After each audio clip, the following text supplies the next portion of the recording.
Hi guys, today we're going to talk about mindfulness and what that means. Some of you may already know, some of you may have heard of this word before. Mindfulness is a verb, it's a doing word. It's a way of doing things in order to keep us calmer, to stop us worrying about things that sometimes stop us from enjoying our everyday life. When we do something mindfully, we concentrate on exactly what we're doing. So, for instance, if we were mindfully cleaning our teeth, we would concentrate on how that felt, how it tasted, the feel of the brush, how it felt in our mouth, the tingling sensation of the toothpaste, whatever it is that you notice when you're cleaning your teeth. We wouldn't be thinking about what we're going to do next. We wouldn't be gazing out of the window or looking in the mirror. We would be concentrating on how it actually felt in that moment to be cleaning our teeth. If you'd like to look at the picture on the screen now, it's a picture of a lady and her dog, and they're both walking outside. It looks like a little park. Look at what the lady's thinking. Her mind is very busy, all the things in that bubble. Have a look at it and see what you think it is that she's thinking about. And then look at the bubble that shows the dog's thoughts. It's quite easy to see what he's thinking about. He's thinking about the sunshine. He's thinking about the trees. He's thinking about his walk and how it feels. He's enjoying it. Do you think that the dog might be enjoying the walk a little bit better than the lady is? I think so. So mindfulness is about noticing things, and that includes our feelings. It's noticing what the feelings are, naming them, and by naming them it makes the good feelings better, stronger. We notice them, we enjoy them at the time, and it makes the worrying feelings, the not so good feelings, it makes them less powerful. It makes us understand them better and we get over them more quickly. So look at the picture on the screen now and see if you can name those feelings. Talk to the adult that's with you. See how you're feeling today. See if you can point to the emoji that shows the feeling that you have today. Or remember times where you have felt happy, sad, worried. Talking to a grown-up about these feelings really helps them to pass. Really stops you getting all worried and upset. Makes things calmer and better, much quicker than they would if you didn't talk about them. And now we're going to think about some of those feelings like worry or anger, and we're going to imagine that there's a little monster inside us that makes us worried or angry. And we're going to perhaps think how that monster would look and give that monster a name. And imagine that it's that monster that is stopping you doing things. So for instance, if I worry, I think I would call my worry monster Whittle. And Whittle sometimes stops me doing things because Whittle will tell me that I can't do them, that I'm not going to do it very well, so I shouldn't do it. And if I listen to that monster, then it gets worse and I don't do the things I enjoy. Whereas if I tell that monster to be quiet and I talk to somebody about it, I feel stronger and more able to do those things and enjoy them.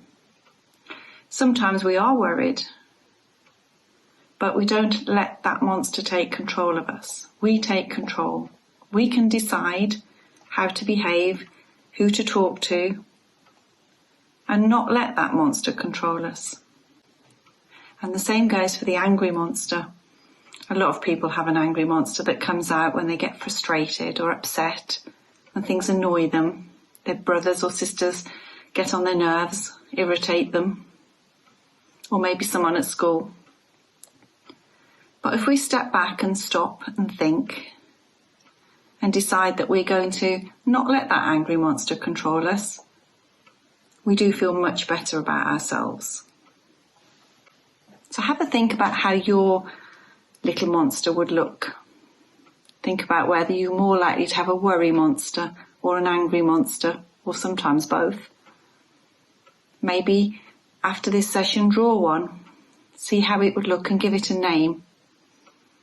And when you start to feel a little bit angry or worried, imagine that monster, and it'll probably make you smile. And it'll make things seem less annoying and make you calm down just a little bit. We're going to look at other ways of feeling calmer when we're worried, anxious, angry. Ways of controlling those feelings so that we feel in control, in charge of our own bodies. Before we do that, I'd like us to have a little think about how we show our anger or our worry.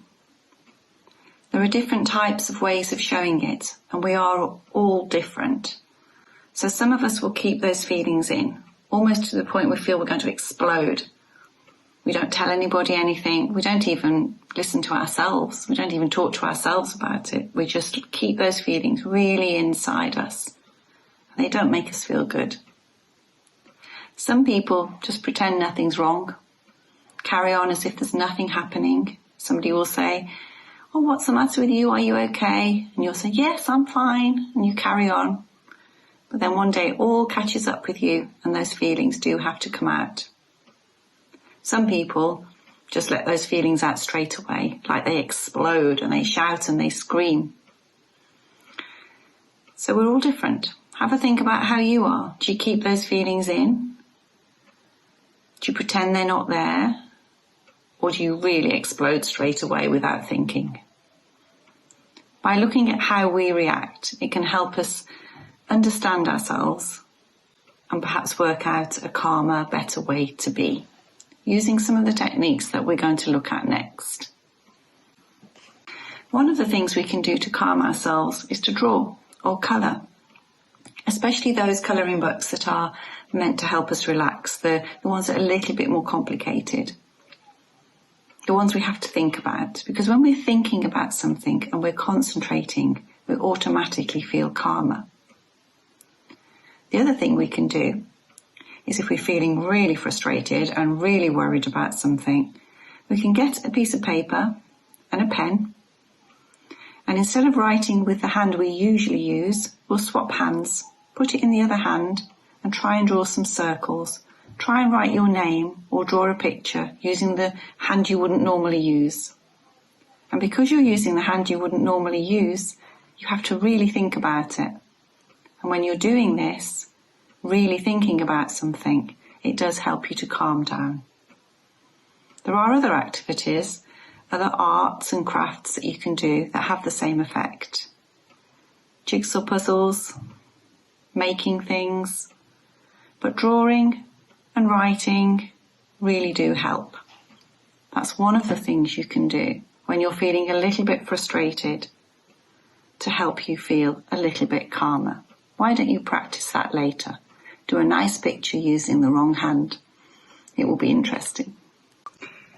On your screen now, there's a breathing technique called Take 5 breathing. Now, breathing deeply and slowly really helps to calm us. As long as we take the breath right down to the tummy, or as deep as we can get it, it will have that effect and make us feel more relaxed. And that goes for all of us, grown-ups, children, whatever it is. We need to put our hand on our tummies and really try and take the breath right to the tummy. And if we do that, we will feel better.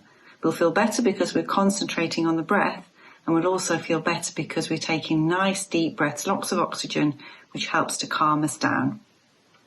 If you look on the screen, there is a breathing technique, the Take 5 breathing, and it's quite simple, and it can just help us when we're worried about things to stop and think and breathe. So you put your hand like this, and you put your finger like this, like you're drawing, and as you go up, you breathe in, and as you go down, you breathe out. Breathe in, breathe out, breathe in, breathe out, breathe in, breathe out, and again. And then all the way back. And by the time you get to the end, you will feel more relaxed. You will feel calmer.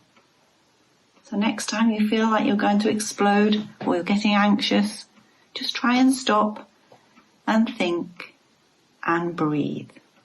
And then maybe do your colouring. So one of the last things we're going to talk about is being kind.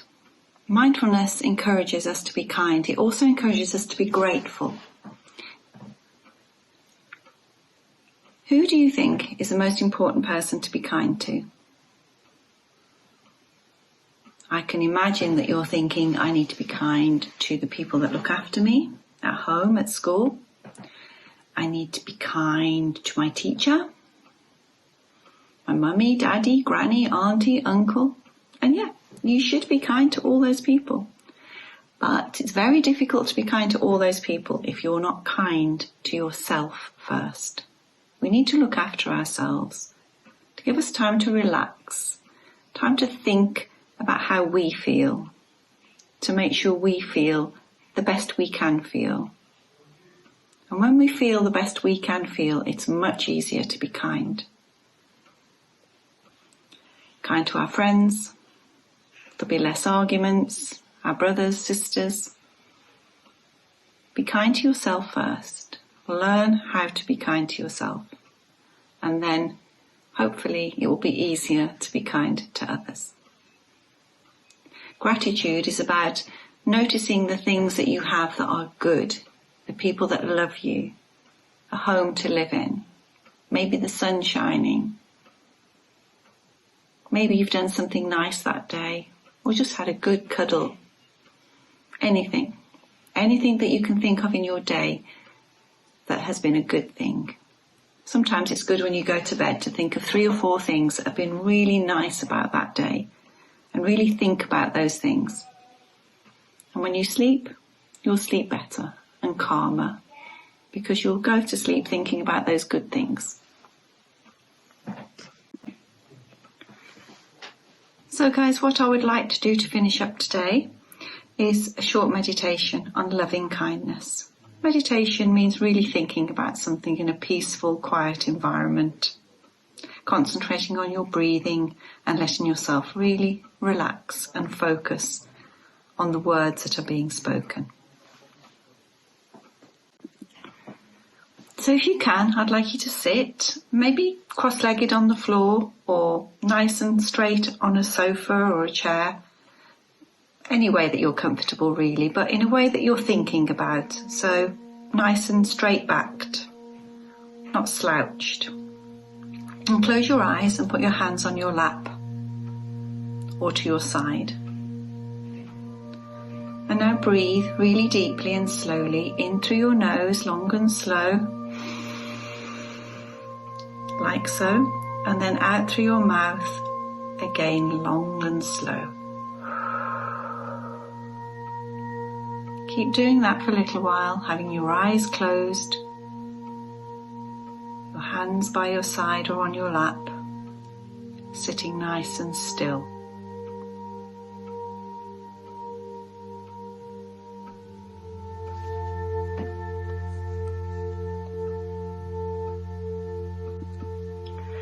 And now if you can pay attention to these words, still breathing deeply and slowly. I would like you to think about someone that you know really cares for you, really loves you. Think about who that person is and maybe think of some of the nice things that they do for you. And notice how that makes you feel.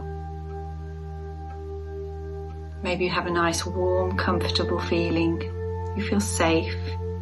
You feel loved. Really notice those lovely, warm, comfortable feelings.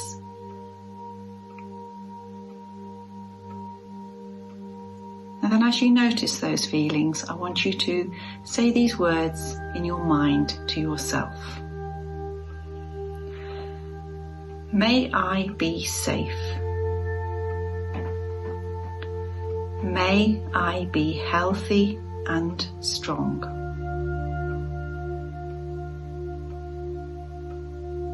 May I be happy.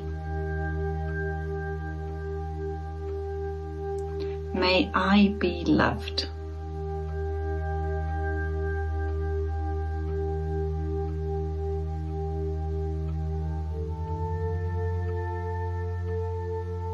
And again, may I be safe. May I be healthy and strong. May I be happy. May I be loved. And notice how these words make you feel as you wish yourself loving kindness.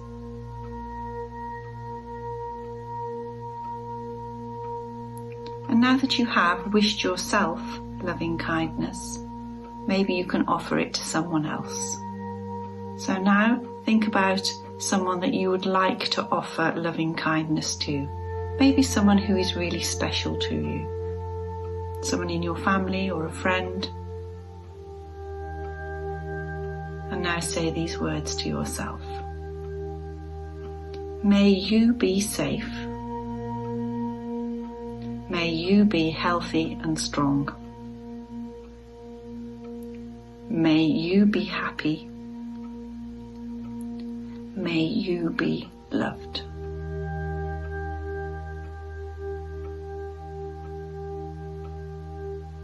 And again, notice how it feels to offer loving kindness to this person.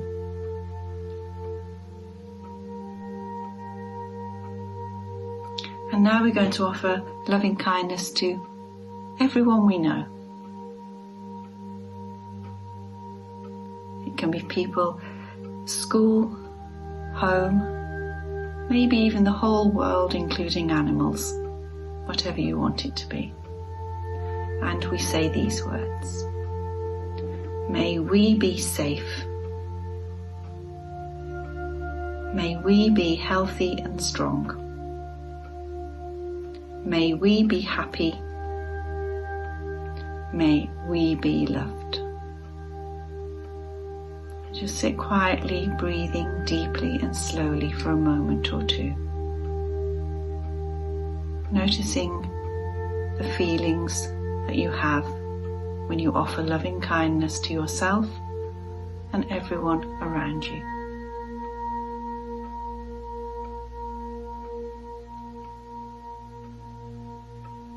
Then if you'd like to wriggle your fingers and toes and open your eyes, and notice that you feel very calm and relaxed. So that's it, guys. Thank you for listening. I hope you've managed to find something of use in this presentation, and please feel free to comment. And if there's anything else that you would like to see, if you have any ideas or any thoughts, please let us know and we'll do what we can. Thank you. Stay safe, guys. Bye bye.